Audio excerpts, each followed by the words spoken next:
2011 সালের আগে এই বিনপুর, জামমনি, ওদিকে সারেঙ্গা, রায়পুর, উপরে মানবাজার, বান্দোয়ান কি পরিস্থিতি ছিল। সকালে বিকেলে মানুষ বেরোতে পারতো না, পুলিশ স্টেশনে তালা লাগানো থাকতো, আইন শৃঙ্খলা বলে কিছু ছিল না, পরিকাঠামো বলে কিছু ছিল না, স্বাস্থ্য বলে কিছু ছিল না, শিক্ষা বলে কিছু ছিল না, জনমূলক পরিষেবা কর্মসূচি বলে কিছু ছিল না। রাজ্য সরকার থেকেও কার্যত নিষ্ক্রিয় ছিল। সেই জঙ্গল মহলে শান্তি প্রতিষ্ঠা করেছে আমাদের সরকার।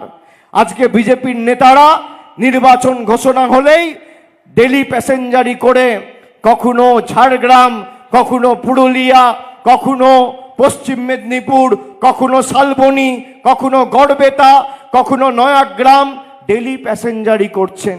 2011 সালের আগে কারোর টিকিটাও খুঁজে পাওয়া যায়নি।